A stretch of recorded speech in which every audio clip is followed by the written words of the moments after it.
आप सबका super concept classes में स्वागत है। और आज की इस वीडियो में आप लोगों को क्लास 10 गणित का वेरी इंपॉर्टेंट एमसीक्यू क्वेश्चंस कराने वाला हूं, तो आप लोग वीडियो पर कंप्लीट बने रहें। अगर आप लोगों को गणित में कुछ भी नहीं आता है या फिर गणित आपको हार्ड लगता है या फिर गणित पढ़ने में मन नहीं करता है, भाई आप लोग बिल्कुल भी टेंशन मत लीजिए, आप लोग सही जगह पे आए हैं। यहाँ पर मैं आप लोगों को हर एक क्वेश्चन को बहुत ही सिंपल तरीके से और ईजी तरीके से बताऊंगा। आप लोगों को हर एक चीज समझ में आएगा। आगे आप लोगों को सब्जेक्टिव क्वेश्चंस का भी वीडियो मिलेगा और यहाँ पर जो भी मैं आपको क्वेश्चंस बताने वाला हूँ फुल एक्सप्लेनेशन के साथ बताऊंगा कि कैसे हो रहा है, क्यों हो रहा है, कहां से हो रहा है, ए टू जेड हम लोग बात करेंगे। देखिए यहाँ पर मैं आप लोगों को थोड़ा सा बताना चाहता हूँ। देखिए आप लोगों का जो मैथ होता है यानी कि जो गणित होता है, इसमें थोड़ा सा आप लोग रिवीजन करिए, थोड़ा सा प्रैक्टिस करिए, क्योंकि हो सके क्या होगा देखिए कि आप लोगों का जैसे क्वेश्चन तो वही रहेगा, क्वेश्चन में वही चीज पूछा जाएगा, लेकिन हो सके कुछ नंबर चेंज कर दिया जाए। अभी मान के चलिए मैं आपको 4 बताऊंगा, उसके जगह पे हो सके परीक्षा में आप लोगों का 5 आ जाए। अभी मान के चलिए बताया कि x + 5 बताया, हो सके आपके एग्जाम में x - 6 आ जाए। तो इस प्रकार से छोटा छोटा यहाँ पर चेंजिंग हो सकता है आप लोगों के एग्जाम में, तो इस बात का आप लोग ध्यान रखिएगा। और बिल्कुल ऐसे ही क्वेश्चन आएगा, आगे भी आप लोगों को बहुत सारा वीडियो मिलने वाला है, इसलिए आप लोग हमारे चैनल को सब्सक्राइब कर लीजिए। तो चलिए शुरू करते हैं, एक एक करके हर एक क्वेश्चन को यहाँ पर हम लोग देखते हैं। भाई एकदम हर एक चीज समझ में आएगा, एकदम आप लोग टेंशन मत लीजिए। चलिए देख लेते हैं, और यहाँ पर बहुत कुछ आप लोगों को सीखने को मिलेगा। अब ऐसा नहीं कि यहाँ पर मैं आप लोगों को 40 क्वेश्चन बताऊंगा तो आप केवल केवल 40 क्वेश्चन को सीखेंगे, ऐसा नहीं है। आपको बहुत कुछ यहाँ से सीखने को मिलेगा। देखिए हमारे पास जो सबसे पहला जो क्वेश्चन है, क्वेश्चन नंबर 1 क्या है कि 120 का अभाज्य गुणनखंड है। तो चलो भाई 120 का अभाज्य गुणनखंड करते हैं।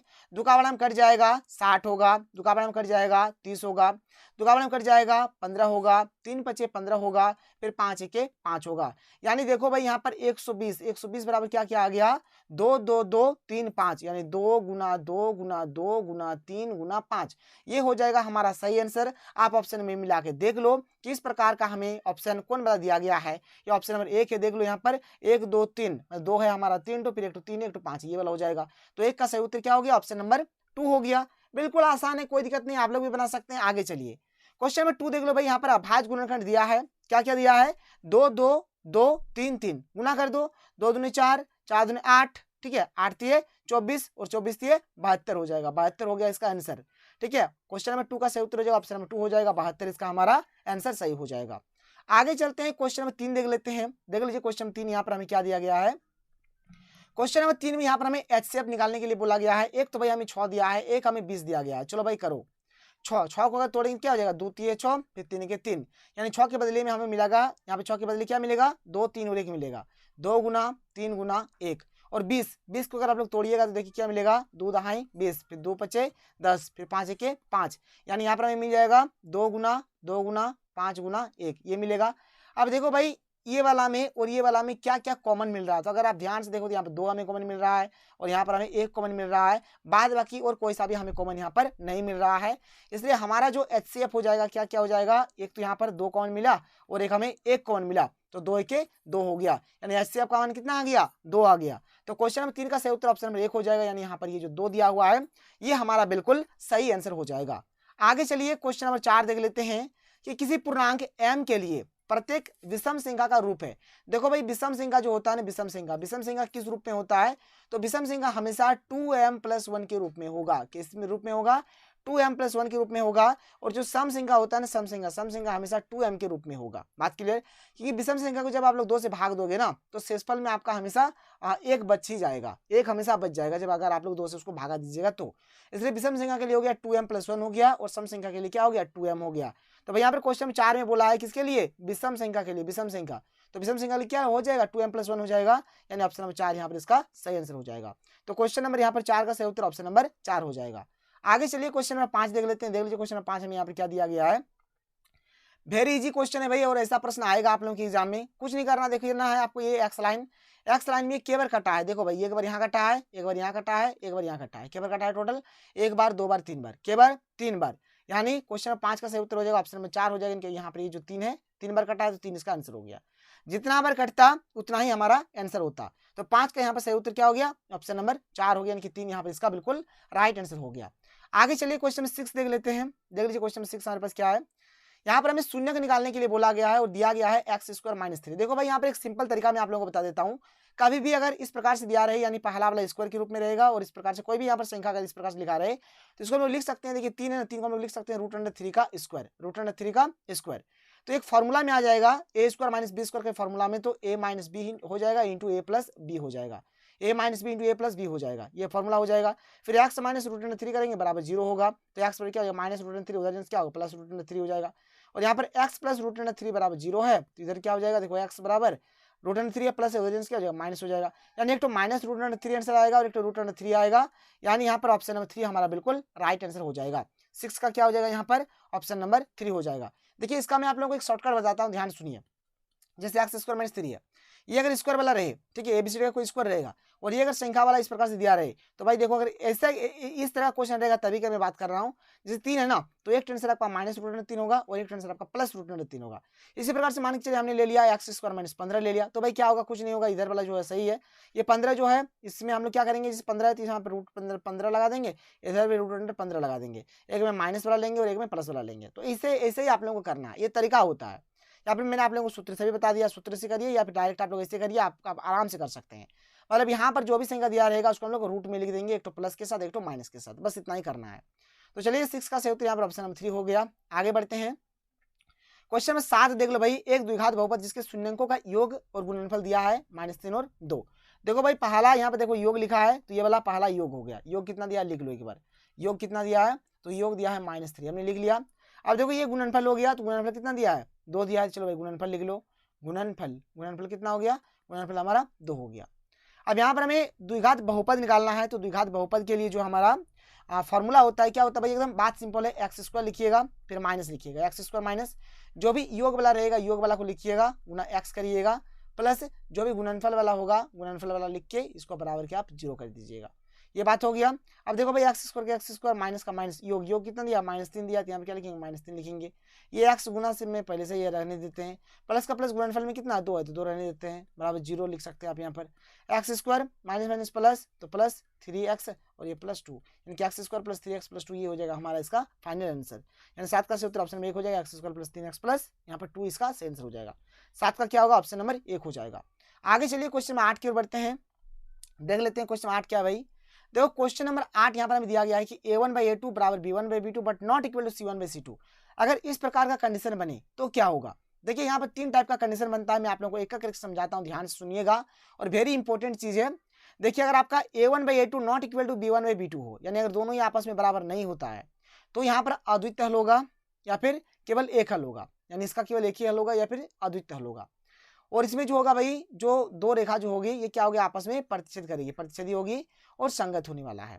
क्या क्या होगा, अद्वितीय हल होगा, संगत होगा, प्रतिच्छेदी होगी, ठीक है।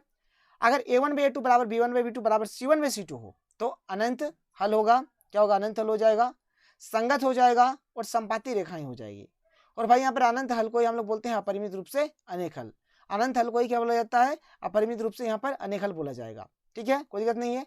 अगर हमारे a1/a2 बराबर b1/b2 but not equal to c1/c2 हो तो कोई हल नहीं होगा, कोई भी हल नहीं होगा और ये असंगत होगा और समांतर रेखा इसमें होगा, मतलब इसमें कोई हल नहीं होने वाला है। तो भाई यहाँ पर हमें जो क्वेश्चन दिया गया है, क्वेश्चन पहले देख लो आप, यहाँ पर क्वेश्चन क्या दिया गया है कि a1/a2 बराबर b1/b2 not equal to c1/c2, यानी कि ऑप्शन नंबर ये जो थर्ड वाला इसका बातचीत हो रहा है यहाँ पर। फिर यहाँ पर बोला है कि क्या बोला है कि क्या होगा, कितना हल होगा, कोई हल नहीं होगा, या फिर एक अद्वितीय हल है, या फिर अपरिमित रूप से अनेक हल है, या फिर दो हल है। चलिए भाई इसको डिस्कस कर लेते हैं। ये जो क्वेश्चन है, ठीक है, ये जो क्वेश्चन है इसमें क्या हमें दिया गया देख लो कि a1/a2 बराबर b1/b2 but not equal to c1/c2, माने ये वाला हो रहा है, ये वाला मतलब क्या, कोई हल नहीं, इसमें क्या होगा कोई भी हल नहीं होगा। तो 8 का सही उत्तर ऑप्शन नंबर 1 हो जाएगा, यानी कोई हल नहीं, इसका भी बिल्कुल यहाँ पर हमारा सही आंसर हो जाएगा। 8 का क्या हो गया यहाँ पर ऑप्शन नंबर 1 हो गया। आगे चलते हैं, आगे देखिए क्वेश्चन नंबर 9 देख लेते हैं। क्वेश्चन नंबर 9 यहाँ पर क्या दिया गया है, क्वेश्चन नंबर 9 में यहाँ पर हमें दिया गया भाई देख लो।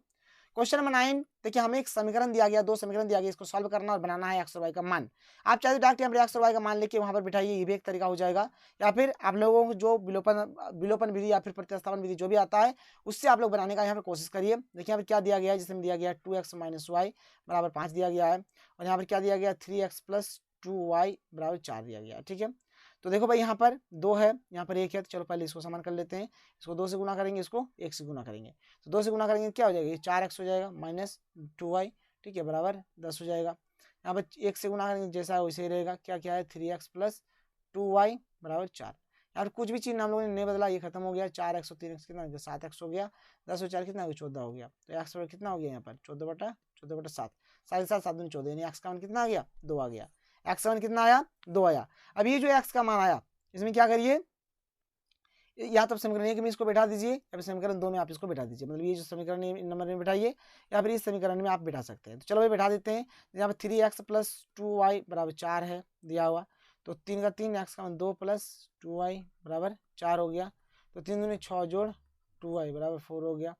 तो अब देखो भाई क्या हो जाएगा ये हमारा, तो यहाँ पर 2y बराबर क्या हो गया 4 माइनस 6 हो गया, तो 2y बराबर कितना हो गया -2 हो गया। तो y बराबर क्या हो जाएगा -2 बटा 2 हो जाएगा, काट देंगे कितना बचेगा -1, तो क्या आ गया -1 आ गया। यानी यहाँ पर देख लो क्वेश्चन नंबर 9 का जो हमारा सही आंसर आ गया है, क्वेश्चन नंबर 9 का कितना आया है -1 आया है। ठीक है, आगे चलें, आगे देख लेते हैं।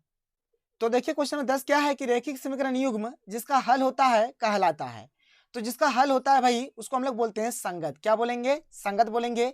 अभी मैंने आप लोगों को पढ़ा दिया, आप लोग चाहे तो यहाँ पर देख सकते हैं, देख लीजिए। यहाँ पर ये वाला जो चीज है ना वेरी वेरी इंपॉर्टेंट है। यहाँ से हो सके कि आपका 3 या फिर 4 क्वेश्चन नहीं से पूछा जाए, इसलिए इस चीज को एकदम अच्छे तरीके से कर लीजिए। इससे रिलेटेड मैं आप लोगों को और आगे एक वीडियो देने वाला हूँ जहाँ पर इसी टॉपिक के ऊपर हम लोग अच्छे तरीके से डिस्कस करेंगे। देखो यहाँ पर साफ साफ मैंने क्या लिखा है कि जब अद्वितीय हल होता है, यानी जब हमारा केवल एक हल होता है तभी ये संगत होता है, और जब अनंत हल होता है तब भी ये हमारा संगत होता है, और जब कोई हल नहीं होता है तब ये हमारा असंगत हो जाता है। तो भाई अगर हल होगा ना, चाहे एक तो हो, चाहे 1000 तो हो, चाहे जितना भी हो जाए, अगर हल निकलेगा तो क्या होगा? संगत होगा। देख लो यहाँ पर मैंने साफ साफ लिख दिया है।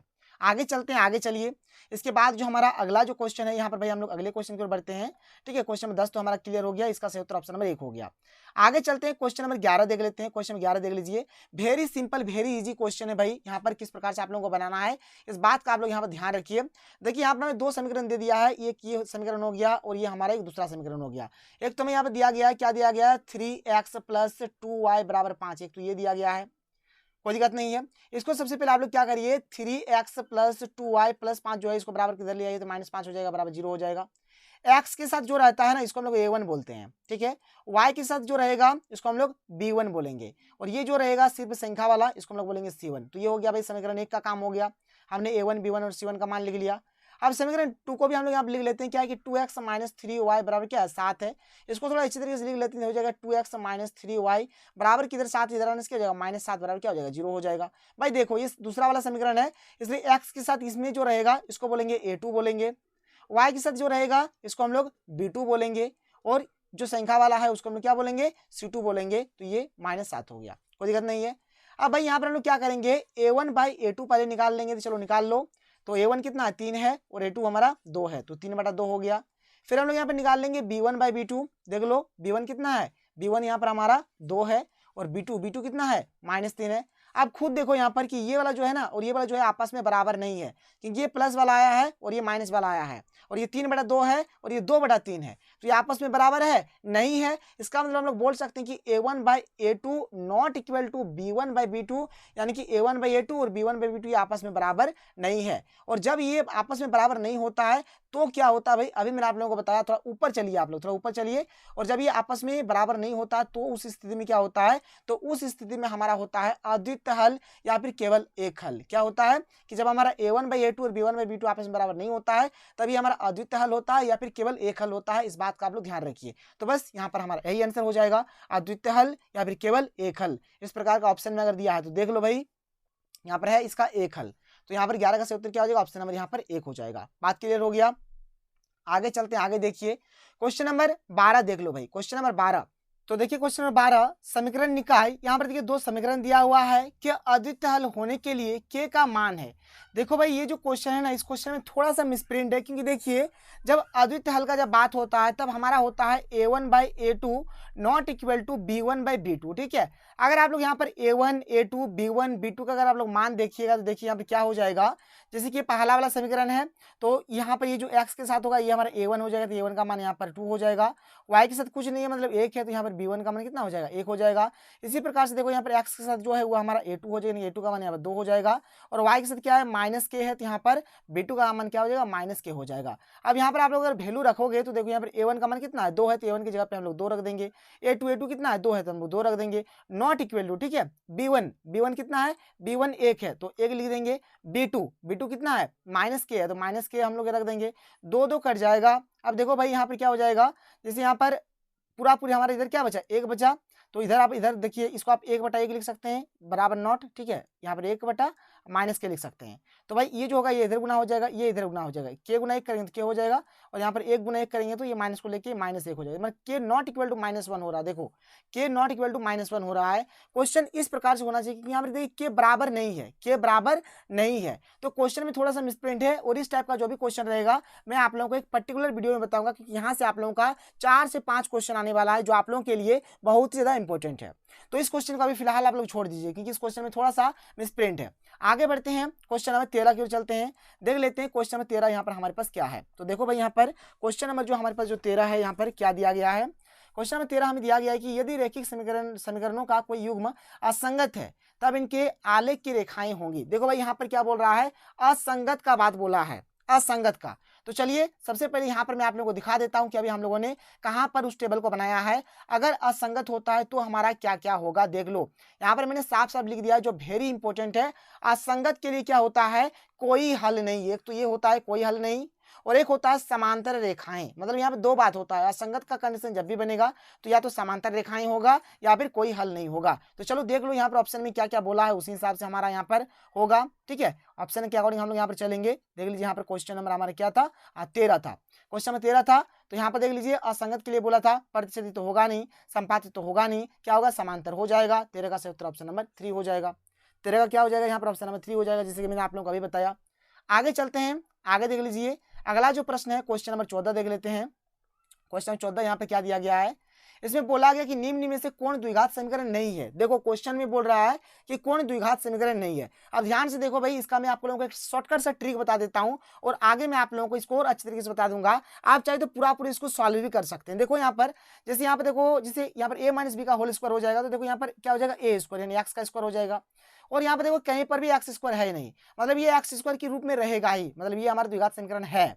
इसको देखो यहाँ पर देखो 2x इंटू एक्स करेंगे तो 2x स्क्वायर हो जाएगा, बराबर किधर हमारा क्या है, एक्स स्क्वायर है। तो 2x स्क्वायर बराबर किधर अगर इसको ले आएंगे तो क्या हो जाएगा, माइनस एक्स स्क्वायर हो जाएगा। और 2x स्क्वायर में अगर एक एक्स स्क्वायर जाएगा तो बचेगा क्या, एक्स स्क्वायर। मतलब ये भी हमारे एक्स स्क्वायर के रूप में है, मतलब ये भी हमारा द्विघात समीकरण है। इसको अगर आप लोग ध्यान से देखोगे तो यहाँ पर देखिए जैसे कि a प्लस बी का होल क्यू है, तो ये हो जाएगा a cube plus b Q यानी कि 2 का क्यू करेंगे तो 8 हो जाएगा। A cube plus b cube plus 3a square b plus 3ab square, इस प्रकार से हो जाएगा बराबर एक्स क्यू माइनस 4। अब देखो भाई इधर भी एक्स क्यू है, इधर भी एक्स क्यू है, इसको अगर इधर ले आएंगे तो ये माइनस एक्स क्यू होगा, ये तो खत्म हो जाएगा, मतलब ये वाला और ये वाला कट जाएगा, बचेगा केवल ये बचेगा, मतलब ये भी हमारा एक्स स्क्वायर के रूप में ही रहेगा, मतलब ये भी हमारा द्विघात समीकरण है। ये भी है, ये भी है, ये भी है, मतलब ये वाला हमारा नहीं है। ठीक है, 14 का सही उत्तर ऑप्शन नंबर 2 होगा। आप चाहे तो पूरा एकदम अच्छे तरीके से भी तोड़ सकते हैं, आप जैसे आपकी इच्छा, आपकी जैसी मर्जी, आप लोग वैसे काम कर सकते हैं। इसको लेकर मैं आप लोगों को बहुत ही जल्दी वीडियो देने वाला हूँ, ठीक है, और इससे आप लोगों का कंसेप्ट क्लियर हो जाएगा, मतलब ये द्विघात समीकरण है या नहीं है, इसको आप लोग किस प्रकार से पहचानेंगे, इसको मैं ट्रिक से आप लोगों को थोड़ी देर बाद ही एक वीडियो दे दूंगा, और वहां पर इस चीज को मैं आप लोगों को और अच्छी तरीके से बता दूंगा, टेंशन नहीं लीजिए। और 14 का यहाँ पर जो सही उत्तर हो जाएगा ऑप्शन नंबर 2 हो जाएगा कि हमारा द्विघात समीकरण नहीं है। क्यों नहीं, देख लो यहाँ पर एक्स स्क्वायर, यहाँ पर एक्स है तो एक्स क्या हो जाएगा, एक्स स्क्वायर हो जाएगा। इधर देखो एक्स और एक्स से गुना करेंगे क्या हो जाएगा, एक्स स्क्वायर हो जाएगा। अब ये एक्स स्क्वायर को अगर इधर ले आएंगे तो x square minus x square क्या हो जाएगा, 0 हो जाएगा। तो ये द्विघात हमारा समीकरण नहीं होगा। 14 का सही उत्तर यहाँ पर ऑप्शन नंबर 2 हो गया। आगे चलिए क्वेश्चन 15 देख लेते हैं, क्या कि द्विघात समीकरण हमें दिया गया है। क्या दिया गया भाई, 3x square minus 5x plus 2 बराबर 0 दिया गया है। ठीक है, इसका विविक्तर निकालना है। देखो भाई ध्यान से, एक्स स्क्वायर के साथ जो रहेगा उसको हम लोग बोलेंगे a, यानी a का मान हो गया 3। एक्स के साथ जो रहेगा उसको बोलेंगे b, तो b का मान ही हो गया यहाँ पर -5 माइनस b लिखना है आपको साथ में। और c, ये वाला जो संख्या वाला रहेगा इसको हम लोग बोलेंगे c का मान कितना हो गया, 2 हो गया। एक्चुअल में देखिए जो हमारा द्विघात जो समीकरण होता है उसको हम लोग लिखते हैं ax square plus bx plus c बराबर 0 के रूप में लिखते हैं। तो एक्स स्क्वायर खत्म तो a के सेंटर में 3 हमने लिख दिया, x खत्म तो b के सेंटर में -5 हमने लिख दिया, और c के सेंटर में 2 हमने लिख दिया। विविक्तर निकालना है, विविक्तर को बोलते हैं d, और इसका फॉर्मूला होता है b स्क्वायर माइनस 4ac। तो b भाई कितना है यहाँ पर -5, तो -5 का स्क्वायर हो जाएगा -4ac, a का मान 3 और c का मान 2, 3 गुना 2। अब देखो भाई -5 के स्क्वायर 25 हो जाएगा, और ये हो जाएगा 4 × 12 12 दूनी 24, यानी 25 में 24 जाएगा तो कितना बचेगा, 1 बचेगा। एक है कहीं पर, बिल्कुल है। 15 का सही उत्तर ऑप्शन नंबर 1 हो जाएगा। यहाँ पर ये बिल्कुल हमारा राइट आंसर 15 का क्या हो गया, ऑप्शन नंबर 1 हो गया। आप लोग खुद से भी बना सकते हैं। देखिए मान के चलिए ये क्वेश्चन आएगा, कोई गारंटी नहीं है, इसी प्रकार से क्वेश्चन चेंज कर देगा। हो सके यहाँ पर 4 दे दिया जाए, यहाँ पर कुछ दूसरा संख्या दे दिया जाए, माइनस के जगह पे प्लस दे देगा, इस प्रकार से चेंजिंग करेगा और आप लोगों का क्वेश्चन दे देगा। अब देखो भाई यहाँ पर बोला है कि a x square plus b x plus c बराबर 0 के दो बराबर मूल के लिए। देखो बराबर मूल के लिए क्या होगा, क्या क्या कंडीशन बनता है, मैं आप लोगों को एक करके समझा देता हूँ। देखो जब बराबर का बात होगा बराबर मूल का, तो ये हो जाएगा बी स्क्वायर माइनस 4ac बराबर 0 हो जाएगा, बराबर में बराबर का बात होगा। अगर भिन्न भिन्न मूल बोलेगा, क्या बोलेगा, भिन्न भिन्न मूल या फिर अलग अलग मूल, क्या बोलेगा, या फिर अलग अलग मूल बोलेगा, अलग अलग मूल बोलेगा या फिर भिन्न भिन्न मूल बोलेगा, तो इसमें हो जाएगा बी स्क्वायर माइनस 4ac जो कि हमारे 0 से बड़ा होगा। ये हुआ पहला बात, बराबर के लिए बी स्क्वायर माइनस 4ac बराबर 0 हो जाएगा। दूसरा नंबर भिन्न भिन्न या फिर अलग अलग मूल अगर बोलता तो बी स्क्वायर माइनस 4ac क्या होता है, 0 से बड़ा होता। 3 नंबर में क्या होगा भाई, इसमें क्या होगा, देखिए इसमें भी हमें वास्तविक मूल मिलता है, इसमें भी वास्तविक मूल मिलता है, और इसमें हमें अवास्तविक मूल मिलता है। क्या मिलता है इसमें भाई, अवास्तविक मूल मिलता है, अवास्तविक मूल। और एक्चुअल में बोला जाए इसमें जो अवास्तविक मूल मिलेगा हमारा, इसमें क्या हो जाएगा बी स्क्वायर माइनस 4ac क्या हो जाएगा, यहाँ पर 0 से क्या होगा, छोटा होगा, यानी कि माइनस वाला आएगा। तो यहाँ पर हमें क्वेश्चन में पूछा कि बराबर वाला पूछा है, क्या पूछा है, बराबर वाला, तो बराबर वाला के लिए ये वाला सही उत्तर हो जाएगा बी स्क्वायर माइनस 4ac बराबर 0। यहीं पर क्वेश्चन में बराबर की जगह पे मान के चलिए भिन्न भिन्न या फिर अलग अलग लिख देता तो आपका ये वाला आंसर हो जाता। बात समझ में आ रहा है भाई, क्वेश्चन को घुमाएगा इन लोग, इसलिए आप लोग हर एक चीज को अच्छे से समझ लीजिए, जान लीजिए। ऐसा आप लोगों को कोई भी नहीं बताएगा जिस प्रकार से मैं आप लोगों को अभी समझा रहा हूँ। हाँ भले ही वीडियो थोड़ा बड़ा होगा लेकिन आप लोग हर एक चीज को समझिए। क्वेश्चन नंबर 7 देख लो, यहाँ पर क्या है, क्वेश्चन नंबर 7 देखना है यहाँ पर हमें। जैसे यहाँ पर हमें दिया है 2x square minus 5x plus 3 बराबर 0। मैंने आप लोगों को क्या बताया कि जो x स्क्वायर के साथ रहेगा उसको हम लोग a बोलेंगे, जो x के साथ रहेगा उसको हम लोग b बोलेंगे, और जो ऐसे रहेगा भाई उसको हम लोग c बोलेंगे। सबसे पहले क्या करो आप लोग यहाँ पर b स्क्वायर माइनस 4ac निकाल दो, यहीं से आपको हर एक चीज पता चलेगा। तो b का मान है -5, तो -5 का स्क्वायर माइनस 4a और c, ठीक है, लिख दिया मैंने हर एक चीज को, कोई दिक्कत नहीं है। -4 यहाँ पर एक सेकंड में इसको और अच्छे तरीके से लिख देता हूं ताकि आप लोग और अच्छे से समझ पाए, देख लीजिए क्योंकि हो सके आप लोगों को समझ में नहीं आ रहा होगा। देखिए यहाँ पर मैं लिखता हूँ, ठीक है, बी स्क्वायर, बी का मान -5 है तो -5 का यहाँ पर स्क्वायर हो गया -4, ए है हमारा 2 और सी है हमारा 3। -5 के स्क्वायर 25 हो जाएगा, -4 दूना 8 है 24, 25 में 24 जाएगा तो क्या बचेगा, 1 बचेगा, क्या बचेगा, 1 बचेगा। अब ये जो 1 आया ना भाई, ये जो 1 आया क्या है, ये 1 क्या है, 0 से बड़ा है, 0 से बड़ा है। तो कभी भी अगर बी स्क्वायर माइनस 4ac जो होगा वह 0 से अगर बड़ा आता है तो क्या हो जाएगा, यहाँ पर हमें 2 वास्तविक मूल तो मिलेगा ही, और जो मूल होगा वह भिन्न भिन्न होगा, अलग अलग होगा, यानी कि असमान होगा। इसलिए 17 का सही उत्तर हो जाएगा ऑप्शन नंबर 2 हो जाएगा। देखो भाई बात यहाँ पर क्लियर है, अगर बी स्क्वायर माइनस 4ac अगर ये 0 के बराबर आता है तो वास्तविक मूल होगा और समान मूल होगा। अगर बी स्क्वायर माइनस 4ac अगर एक धनात्मक संख्या आता है, धनात्मक संख्या प्लस वाला अगर नंबर आता है तो उसमें हो जाएगा वास्तविक एवं असमान मूल होगा। और अगर बी स्क्वायर माइनस 4ac बराबर अगर माइनस वाला कोई नंबर आता है, नेगेटिव नंबर आता है, तो हमारा वास्तविक नहीं होगा। बस इस चीज को आप लोग जान लीजिए, क्वेश्चन कैसे भी घुमा सकता है, कैसे भी दे सकता है, लेकिन अगर आप हर एक चीज को जानेंगे ना तो आप लोग क्वेश्चन को आसानी से बना लेंगे। आगे बढ़ते हैं, क्वेश्चन नंबर 18 देख लेते हैं। क्वेश्चन 18 में क्या दिया गया है, यहाँ पे देखिए मूल समान के लिए बोला गया है के का मान निकालना, तो मूल समान के लिए बी स्क्वायर माइनस 4ac क्या हो जाएगा, 0 हो जाएगा, आप लोगों को पता है। देखो भाई यहाँ पर जैसे यहाँ पर ए हो गया हमारा 2 हो गया, बी हमारा के हो गया, और सी हमारा यहाँ पर 3 हो गया।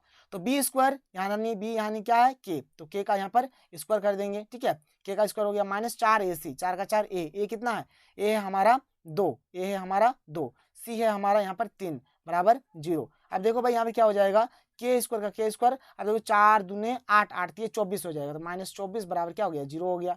तो के स्क्वायर -24 है, उधर जाने से क्या हो जाएगा, +24 हो जाएगा। अब देखो के है स्क्वायर है, उधर जाने से स्क्वायर जो है उधर रूट हो जाएगा, और यहाँ पर प्लस और माइनस दोनों चीज आ जाएगा, प्लस माइनस √24 हो गया।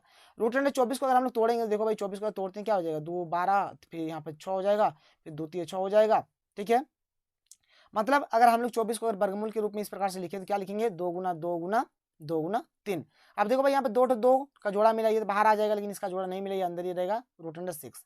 तो ये हमारा हो गया प्लस माइनस 2 √6 हो जाएगा, यानी ऑप्शन नंबर 3 इसका बिल्कुल राइट आंसर हो जाएगा। 18 का क्या हो गया, ऑप्शन नंबर यहाँ पर 3 हो गया। आगे चलिए क्वेश्चन नंबर 19 देख लेते हैं। देख लीजिए क्वेश्चन नंबर 19 यहाँ पर हमें क्या दिया गया है। क्वेश्चन नंबर 19 में यहाँ पर हमें मूल दे दिया है भाई, देखो यहाँ पर एक्स स्क्वायर माइनस के एक्स माइनस 10 बराबर 0 दिया है, यानी मूल दिया है, यानी कि एक्स का मान यहाँ पर दिया है हमें -2। यहाँ पर एक मूल दिया है कितना, -2, यानी एक्स का मान यहाँ पर दे दिया -2। कुछ नहीं करना भाई, जहाँ पर एक्स है वहाँ पर बैठा दीजिए मान बस, और के का मान निकाल लीजिए, ये आप लोगों को बोला है, आपका यहाँ पर आंसर आ जाएगा। तो देखो हो जाएगा -2 का स्क्वायर 4 हो जाएगा, फिर माइनस माइनस प्लस 2 के हो जाएगा, और यहाँ पर -10 बराबर क्या हो जाएगा 0 हो जाएगा। तो 2 के अगर रहने देते हैं -10 + 4 करेंगे तो -6 बराबर 0 हो जाएगा। तो यहाँ पर क्या हो जाएगा 2k बराबर -6 उधर जाने से +6 हो जाएगा। तो k बराबर क्या हो जाएगा 6/2 हो जाएगा। 2 के 2 3 6 यानी कि कितना हो गया 3 हो गया। कितना हो गया 3 हो गया। तो 19 का सही उत्तर ऑप्शन नंबर 2 हो गया यहाँ पर, यानी कि यहाँ पर ये जो 3 है ये हमारा इसका सही आंसर हो गया। ठीक है, ये किसका इसका सही आंसर क्या हो गया यहाँ पर हमारा यहाँ पर 3 इसका सही आंसर हो गया। आगे चलते हैं, आगे देखिए अगला जो क्वेश्चन है क्वेश्चन 20 अब हम लोग यहाँ पे देख लेते हैं। क्वेश्चन 20 को यहाँ पे ध्यान से देखिए, यहाँ पर हमें मूल निकालना है। देखिए मूल निकालने का दो फॉर्मूला है, या तो आप द्विघाती सूत्र से निकाल सकते हैं या फिर डायरेक्ट आप लोग यहाँ पर गुणनखंड कर सकते हैं। चलो भाई गुणनखंड से ही निकाल देते हैं। 6x²। अब यहाँ पे 6 और यहाँ पे 2 है, फर्स्ट लास्ट गुना 12 होगा। 12 को ऐसा तोड़ेंगे दो संख्या में कि जोड़ने घटाने से बीच वाला और गुना करने से 12 ही आए। तो यहाँ पर हम लोग लिख सकते हैं कि -4x और +3x, 4 और 3 को गुना करने से 12 हो जाएगा और 4 में 3 घटेगा तो 1 बच जाएगा, जो कि यहाँ पर दिया हुआ है। फिर यहाँ पर -2 है, तो इसको हम लोग क्या करेंगे अब देखो यहाँ पर 2x हम लोग यहाँ पर कॉमन ले सकते हैं। तो 2 तिये 6 हो जाएगा, 6x -2 दूने 4, और यहाँ पर कुछ कॉमन नहीं मिला मतलब 1 कॉमन ले सकते हैं। तो 3x -2 हो गया। अब देखो भाई 3x -2 दो है, तो 3x -2 दोनों में से एक लिख लेंगे यहाँ पर, और ये 2x + 1 है तो 2x + यहाँ पर 1 लिख लेंगे। बस इसका शून्य निकाल लीजिए, आपका काम हो जाएगा। 3x -2 बराबर 0 करेंगे तो 3x बराबर -2 देने से +2 हो जाएगा। तो x पर क्या हो जाएगा 2/3, एक ही आ गया। फिर यहाँ पर ये तो हो गया, फिर यहाँ पर दिया 2x + 1 बराबर 0 कर देंगे तो 2x बराबर क्या हो जाएगा यहाँ पर -1 हो जाएगा। तो x बराबर क्या हो गया -1/2 हो गया। मतलब एक आंसर हमारे यहाँ पर आ गया, देख लो क्या आ गया, एक आ गया 2/3 और एक आ गया -1/2, मतलब ये दो आंसर हो गया। 20 का सही उत्तर ऑप्शन नंबर यहाँ पर 1 हो जाएगा, 2/3 और -1/2। 20 का यहाँ पर ऑप्शन नंबर 1 हमारा बिल्कुल राइट आंसर हो गया। आगे चलिए क्वेश्चन नंबर यहाँ पर 21 देख लेते हैं। यहाँ पर हमें सार बंधन निकालना है भाई, सार बंधन निकाल लो। देखो ये पहला पद ये दूसरा पद, डी का फॉर्मूला क्या होता है a2 - a1 होता है। तो यहाँ पर दूसरा पद पहले फिर पहला पद, तो दूसरा पद 3 है, पहला पद 3 है, तो 3 - 3 करेंगे कितना होगा 0 होगा। यानी 21 का सही उत्तर ऑप्शन नंबर 3 हो जाएगा, 0 यहाँ पर बिल्कुल राइट आंसर हो जाएगा। आगे चलिए क्वेश्चन नंबर यहाँ पर हम लोग 22 देख लेते हैं। क्वेश्चन नंबर 22 को देखिए ध्यान से, क्या दिया गया क्या नहीं है। यहाँ पर हमें an का मान फाइंड करना है भाई, an का मान। तो an का फॉर्मूला होता है a1 + n - 1 × d, ये होता है इसका सूत्र। तो a1 कितना दिया है 7 है, तो 7 लिख दो, प्लस n कितना दिया है, n दिया है 8, तो 8 लिख दो, 8 - 1 लिख दो। dd कितना दिया है, d दिया है 3, तो 3 लिख दो। ठीक है, अब देखो 7 का 7 प्लस 8 में गया 7, 7 3 21 हो गया। तो 21 और 7 कितना हो गया 28 हो गया, यानी 23 का सही उत्तर ऑप्शन 3 हो गया। 28 यहाँ पर इसका बिल्कुल सही आंसर हो गया। आगे चलते हैं, आगे बढ़िए, अगला प्रश्न देख लेते हैं। क्वेश्चन 24 क्या कि 3 के प्रथम 5 गुणजों का योग है। 3 के प्रथम 3 का 5 तो गुणज लेना है, 3 हो जाएगा 6 9 12 15। ठीक है, ये सब का योग निकालना है। आप भाई डायरेक्ट यहाँ पे जोड़ के भी आप योग कर सकते हैं, छोटा ही चीज़ है, ज़्यादा तो है नहीं। 3 और 6 9 9 9 18, 18 और 12 कितना हो जाएगा 18 32, 30 और 15 कितना हो जाएगा 30 40 45 45 हो जाएगा। ऑप्शन नंबर यहाँ पर 4 इसका बिल्कुल राइट उत्तर हो जाएगा। डायरेक्ट भाई छोटा सा था, मैंने डायरेक्ट जोड़ के काम कर दिया, आप लोग भी कर सकते हैं। और जैसे कि आप लोग एक फॉर्मूला पता होगा कि एसएन वाला जो फॉर्मूला है, इससे आप लोग बनाइएगा कि n/2 × 2a1 + n - 1 × d, ये जो सूत्र इससे आप लोग भी बना सकते हैं। तो ये सूत्र का भी यूज कर सकते हैं, डायरेक्ट आप लोग कर सकते हैं। 24 के यहाँ सही उत्तर क्या हो गया, ऑप्शन नंबर यहाँ पर 4 हो गया। आगे चलिए क्वेश्चन 25 देख लेते हैं क्या है। क्वेश्चन नंबर 25 यहाँ पर बोला गया है कि सभी वृत्त होते हैं। तो सभी वृत्त क्या होते हैं, तो सभी वृत्त समरूप होते हैं। सभी वृत्त समरूप होते हैं, सभी आयत समरूप होते हैं, सभी वर्ग समरूप होते हैं, ये सब समरूप होते हैं, याद रखिएगा। क्वेश्चन नंबर अब देख लेते हैं 26, जो कि हमारा परमेश 6.1 का क्वेश्चन है। क्या है यहाँ पर, यहाँ पर हमें इसी का मान निकालना भाई। ये इसके बराबर होता है, यानी कि AD जो होगा वह DE के बराबर होगा, और यहाँ पर AE जो होगा ना वह इसी के बराबर हो जाएगा। ठीक है, तो AD कितना है यहाँ पर, AD यहाँ पर 1 है, और यहाँ पर DE कितना है, DE यहाँ पर 2 है, और यहाँ पर AE कितना है 1.5 लिखो, और यहाँ पर इसी का हमारा इसी होगा। अब 1 गुना इसी, तो इसी हो गया, और यहाँ पर 1.5 गुना 2 करेंगे कितना हो जाएगा 3 हो जाएगा। ठीक है, यानी कि 26 का सही उत्तर ऑप्शन 1 हो जाएगा, 3 सेंटीमीटर इसका बिल्कुल राइट आंसर हो जाएगा। आगे चलते हैं, आगे देखिए क्वेश्चन 27 देख लेते हैं। क्वेश्चन 27 यहाँ पर क्या दिया गया भाई, वेरी सिंपल क्वेश्चन है। देखो यहाँ पर समरूप दिया गया है। तो यहाँ पर देखिए ये भी भुजा है, ये भी भुजा है, ये भी भुजा है, ये भी भुजा है, ये भी भुजा है, ये भी भुजा है, सब भुजा भुजा भुजा है, यानी कि साइड साइड साइड हो जाएगा। ऑप्शन नंबर 2 इसका बिल्कुल राइट आंसर हो जाएगा। एस एस एस इसका हमारा सही आंसर हो जाएगा।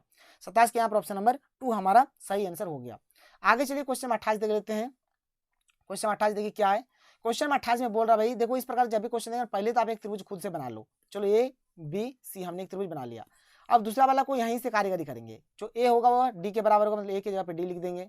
ठीक है, फिर B जो होगा वह F के बराबर होगा, B जो होगा वह F के बराबर है, ये F हो गया। जो C है वो E के बराबर है, जी जो C हो गया ये हमारा E के बराबर हो गया।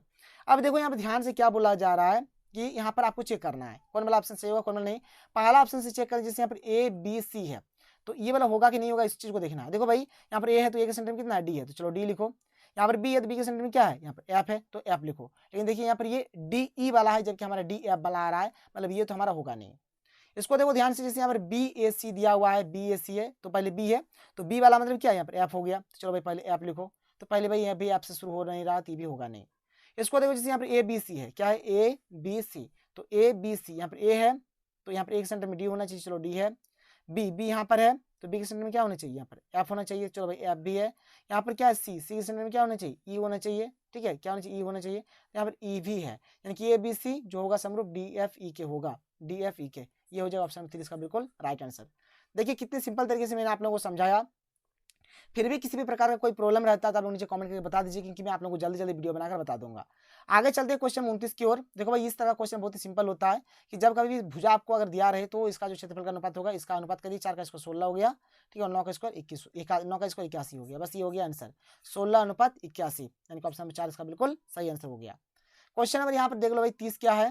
देखिए क्वेश्चन 30 क्या है कि एक समकोण त्रिभुज में कर्ण बराबर 13 सेंटीमीटर, एक भुजा बराबर 12 सेंटीमीटर, तो शेष भुजा की लंबाई है। देखो भाई यहाँ पर हमें कर्ण दिया है और एक भुजा का भी माप दिया है, और जो और एक भुजा बच जाता है उसका माप हमें यहाँ पर निकालना। देखो भाई बात बहुत सिंपल है, जो कर्ण दिया रहेगा ना उसका पहले स्क्वायर करो, क्या है यहाँ पर 13 है, तो 13 का अगर स्क्वायर कर देंगे तो कितना होगा, 169 होगा। फिर यहाँ पर दिया है 12, 12 का अगर स्क्वायर करेंगे तो कितना हो जाएगा, 144 हो जाएगा। फिर क्या करो, ये दोनों को घटा दो, तो 169 में अगर 144 अगर घटा देंगे तो क्या बचेगा, 25 बचेगा। और यहाँ पर ये जो बचा ना, इसको आप क्या करो, इसका वर्गमूल निकाल दो, बस हमारा आंसर आ जाएगा। तो 25 का वर्गमूल कितना होगा, 5 हो जाएगा। तो यहाँ पर ऑप्शन नंबर 2 इसका बिल्कुल राइट आंसर होगा। जो कर्ण दिया रहेगा सबसे पहले उसका स्क्वायर करना है, जो और एक भुजा दिया रहेगा उसका भी स्क्वायर करिए, दोनों को घटाइए तो आएगा 25, और जो भी आया उसका वर्गमूल निकालिए, आपका आ जाएगा फाइनल आंसर। तो 30 का यहाँ पर सही उत्तर क्या हो गया, यहाँ पर ऑप्शन नंबर 2 हो गया, यानी यहाँ पर हमारा 5 इसका सही आंसर हो गया। आगे चलते हैं क्वेश्चन नंबर 31 की ओर बढ़ते हैं। देख लेते हैं क्वेश्चन नंबर 31 हमारे पास क्या है। देखो क्वेश्चन नंबर 31, जब भी इस प्रकार का क्वेश्चन आप लोगों को देखने को मिलेगा तो इसमें होता क्या है कि जो बड़ा भुजा जो होगा, जैसे 12 यहाँ पर बड़ा है तो 12 का जब स्क्वायर करेंगे, ठीक है, तो ये वाला और ये छोटे भुजा के वर्ग के योग के बराबर हो जाएगा, मतलब इसका भी स्क्वायर का यहाँ पर हो जाएगा, ठीक है, और यहाँ पर 6 है इसका भी हमारा स्क्वायर हो जाएगा। भाई ये होता है, और ये हमारा कब होता है, ये जब हमारा त्रिभुज समकोण होता है, कि जब हमारा त्रिभुज का एक कोण 90 डिग्री होता है, क्योंकि ये हमारा पाइथागोरस का प्रमेय कर्ण स्क्वायर बराबर आधार स्क्वायर जो लंब स्क्वायर वाला, इसलिए 31 का सही उत्तर यहाँ पर ऑप्शन नंबर 2 हो जाएगा, 90 डिग्री यहाँ पर बिल्कुल राइट आंसर हो जाएगा। आगे चलते हैं क्वेश्चन नंबर 32 देख लेते हैं। देख लीजिए क्वेश्चन नंबर 32 में यहाँ पर क्या दिया गया है। तो क्वेश्चन नंबर 32 है कि वृत्त की सबसे बड़ी जीवा होती है। तो वृत्त की जो सबसे बड़ी जीवा होती है किसको बोला जाता है, तो व्यास को। व्यास को जैसे कि हमारा वृत्त हो गया, ये वाला जो होगा, ये वाला सबसे बड़ा, ये सबसे बड़ी जीवा होगी, जिसे हम लोग क्या कहेंगे, व्यास कहेंगे। तो देखिए क्वेश्चन नंबर 33 क्या है कि बिंदु पी से किसी वृत्त की स्पर्शरेखा की लंबाई 24 सेंटीमीटर है और केंद्र से पी की दूरी 25 सेंटीमीटर है, तब वृत्त की त्रिज्या है। देखो भाई यहाँ पर हमें क्या दिया गया है, यहाँ पर हमें सबसे पहले तो एक वृत्त दिया गया है, एक वृत्त यहाँ पर आप लोग बना लो। उसके बाद इस वृत्त का एक हमें यहाँ पर स्पर्श रेखा दिया गया है, तो हम लोग क्या करते हैं, इसका एक स्पर्श रेखा भी इस प्रकार से हम लोग यहाँ पर बना लेते हैं। स्पर्श रेखा भी हो गया।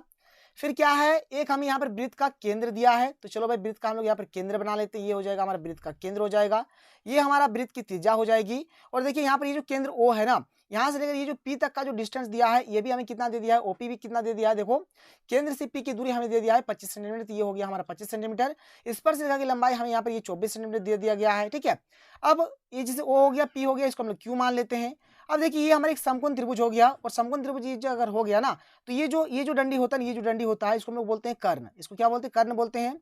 ये जो होता है, ये नीचे वाला जो डंडी है ना, इसको हम लोग बोलते हैं आधार। क्या बोलते हैं, आधार बोलते हैं। और ये वाला जो हो गया, इसको हम लोग बोलते हैं लंब। यानी यहाँ पर हमें लंब निकालना है, यानी कि यहाँ पर हमें त्रिज्या निकालना है। इसको त्रिज्या बोलिए चाहे लंब बोलिए, कोई दिक्कत नहीं है, ये निकालना है। तो चलो भाई लंब निकाल लेते हैं। तो लंब के लिए जो फॉर्मूला होता है, लंब के लिए फॉर्मूला क्या होता है, रूट अंडर क्या होता है, आप इसमें कुछ मत करो, कर्ण का स्क्वायर माइनस क्या करो, आधार का स्क्वायर कर दो। यानी जो बड़ा रहेगा उसमें क्या करो, छोटा का, आप जिस कर्ण बड़ा रहता है उसमें आप छोटा को यहाँ पर घटा दो। तो देखो क्या हो जाएगा, ये कर्ण का स्क्वायर, कर्ण कितना है, कर्ण है 25, तो 25 का स्क्वायर हो जाएगा, इसको रहने दो। आधार, आधार कितना है 24, 24 का यहाँ पर स्क्वायर हो जाएगा इस प्रकार से। तो 25 का यहाँ पर स्क्वायर कितना हो जाएगा, 25 का स्क्वायर हो जाएगा 625, और 24 का स्क्वायर यहाँ पर कितना हो जाएगा, 576 हो जाएगा, ठीक है। ये चीज हो गया। अब देखो भाई यहाँ पर क्या हो जाएगा, जैसे इसको इसमें जब घटाएंगे तो ये आएगा हमारा 49, कितना आएगा 49 आएगा, और यहाँ पर 49 का वर्गमूल यहाँ पर कितना हो जाएगा, 7 हो जाएगा, 7 इसका हमारा आंसर आ जाएगा। यानी 33 का सही उत्तर यहाँ पर ऑप्शन नंबर 1 हो जाएगा। यहाँ पर क्या हो जाएगा भाई, 33 का यहाँ पर ऑप्शन नंबर 1 हो जाएगा, यानी कि 7 हमारा बिल्कुल सही आंसर हो जाएगा। इसके बाद आगे चलते हैं, ऐसे ही आप लोगों को क्वेश्चन को बनाने हैं। क्वेश्चन नंबर 34 देख लो क्या है कि एक वृत्त की कितनी स्पर्श रेखाएं हो सकती है? तो भाई अनंत, यानी कि अपरिमित रूप से अनेक बोलिए चाहे अनंत बोलिए। एक जैसे कि वृत्त है, यहाँ हो गया, यहाँ हो गया, यहाँ यहाँ यहाँ यहाँ यहाँ यहाँ यहाँ बहुत मतलब बहुत हम लोग स्पर्श रेखा खींच सकते हैं, इतना खींच सकते हैं हम लोग गिन नहीं सकते हैं। जैसे 34 का सही उत्तर क्या हो जाएगा? ऑप्शन 4 है, अपरिमित रूप से अनेक या फिर अनंत स्पर्श रेखाएं यहाँ पर इसका आंसर हो जाएगा। क्वेश्चन नंबर 35 देखो, अभी मैंने आप लोगों को बताया इस तरह का क्वेश्चन, ठीक है। जैसे कि यहाँ पर हमें ओपी दिया है, ओपी कितना दिया, ओपी कितना दिया, 5 दिया है। पीए कितना दिया, 3 दिया है। ओए निकालना मतलब ये निकालना भाई, तो ये हमारा होता है कर्ण, ये हमारा होता है आधार, और ये हमारा होता है लंब, यानी कि यहाँ पर भी हमें लंब ही निकालना है। तो चलो निकाल लेते हैं। लंब बराबर हो जाएगा √अंडर कर्ण का स्क्वायर माइनस आधार का स्क्वायर, ये हो जाएगा। तो कर्ण कितना है, 5, तो 5 का स्क्वायर हो जाएगा। आधार कितना, 3 का स्क्वायर हो जाएगा। अब देखो भाई 5 का स्क्वायर कितना होगा, 25 हो गया। 3 का स्क्वायर कितना हो गया, 9 हो गया। 25 में अगर 9 जाएगा तो कितना बचेगा, 16 बचेगा। 16 का वर्गमूल कितना होगा, 4 होगा, यानी इसका ऑप्शन नंबर 2 इसका बिल्कुल राइट आंसर हो जाएगा। ठीक है, 35 का क्या हो गया यहाँ पर, ऑप्शन नंबर 2 हमारा इसका सही आंसर हो गया। आगे चलिए क्वेश्चन नंबर 36 की ओर चलते हैं, देख लेते हैं क्वेश्चन नंबर 36 हमें यहाँ पर क्या दिया गया है। एकदम इजी सा यहाँ पर एक फॉर्मूला है, त्रिज्यखंड का यहाँ पर सूत्र बोला है। त्रिज्यखंड का क्षेत्रफल क्या होता है, क्षेत्रफल होता है थीटा बटा 360 डिग्री पाई आर स्क्वायर। ये होता है त्रिज्यखंड का क्षेत्रफल, त्रिज्यखंड का क्षेत्रफल। और एक होता है चाप की लंबाई, एक होता है चाप की लंबाई। चाप का लंबाई में देखो क्या होगा, थीटा बटा 360 डिग्री। मतलब देखिए क्षेत्रफल में यहाँ पर पाई आर स्क्वायर यानी कि वृत्त का क्षेत्रफल आता है, और चाप की लंबाई में यहाँ पर क्या आता है, वृत्त का परिमाप यानी कि 2 पाई आर आता है। तो ये भी इंपॉर्टेंट है, ये भी इंपॉर्टेंट है, नोट कर लीजिए। ठीक है, 36 का यहाँ पर हमारा क्या हो जाएगा, 36 का ऑप्शन नंबर 2 हो जाएगा, थीटा बटा 360 डिग्री पाई आर स्क्वायर, ये हमारा इसका राइट आंसर हो जाएगा। 36 का यहाँ पर ऑप्शन नंबर 2 हो गया। आगे चलिए क्वेश्चन नंबर 37 देख लेते हैं। तो देखिए क्वेश्चन में 37 क्या है कि 6 सेंटीमीटर त्रिज्या वाले एक वृत्त के एक त्रिज्यखंड का क्षेत्रफल क्या होगा जिसका कोण 60 डिग्री है। देखो भाई यहाँ पर हमें त्रिज्या यानी कि आर दिया है, आर कितना दिया है, 6 सेंटीमीटर दिया है। यहाँ पर कोण यानी कि थीटा दिया है, कितना दिया है, 60 डिग्री दिया है। त्रिज्यखंड का क्षेत्रफल का जो सूत्र होता है क्या होता है, थीटा बटा 360 डिग्री पाई आर स्क्वायर होता है। तो थीटा का मान यहाँ पर 60 है, हमने लिख दिया, नीचे हमारा 360 डिग्री। पाई का मान कितना हो जाएगा, पाई का मान हो जाएगा हमारा 22/7 हो जाएगा। और आर स्क्वायर, आर यहाँ पर हमें दिया गया है 6, तो 6 गुना 6 हो जाएगा। बस कुछ नहीं करना, काटना है 1 0 1 0, 6 के 6, 6 6 36, फिर ये 6 कट गया। तो यहाँ पर ये बचा 22 गुना 6, इसको गुना करिएगा तो कितना हो जाएगा, 6 12 के 2, हाथ मेरा 1, 6 12 1 13, 132 हो गया। और ये हो गया 7, यानी कि 132/7 हो गया। 132/7 कहीं पर है, 37 का सही उत्तर ऑप्शन नंबर 3 हो जाएगा, 132/7 सेंटीमीटर स्क्वायर। यहाँ पर ये बिल्कुल हमारा राइट आंसर हो जाएगा। आगे चलिए क्वेश्चन नंबर 38 देख लेते हैं क्या है। क्वेश्चन नंबर 38 में यहाँ पर हमें क्या दिया गया है, तो क्वेश्चन नंबर 38 में भाई यहाँ पर हमें चाप की लंबाई ज्ञात करनी है। चाप की लंबाई, त्रिज्या दे दिया है आर, दे दिया है 21 सेंटीमीटर, कोण भी दे दिया है, थीटा दे दिया है 60 दिया है, और यहाँ पर हमें चाप की लंबाई निकालना है। चाप की लंबाई, इसका फॉर्मूला होता है, इसका फॉर्मूला क्या होता है भाई, देख लो। चाप की लंबाई का जो सूत्र होता है क्या होता है, थीटा बटा 360 डिग्री और 2 पाई आर होता है, क्या होता है, 2 पाई आर। तो थीटा का मान कितना है, 60 है, तो 60 लिखेंगे बटा 360 डिग्री गुना 2, पाई का मान 22/7, और आर का मान यहाँ पर, आर का मान हो जाएगा 21 हो जाएगा। ठीक है, चलिए 1 0 1 0, 6 के 6, 6 6 36 हो गया। फिर 7 के 7, 7 21 हो गया। ठीक है, फिर 3 के 3, 3 दूनी 6, फिर 2 और 2 खत्म, तो बचा क्या, केवल केवल 22 बचा। क्या बचा भाई, 22 बचा, 22 इसका आंसर हो गया। तो 38 का सही उत्तर ऑप्शन 3 हो जाएगा, 22 सेंटीमीटर इसका बिल्कुल राइट आंसर हो जाएगा।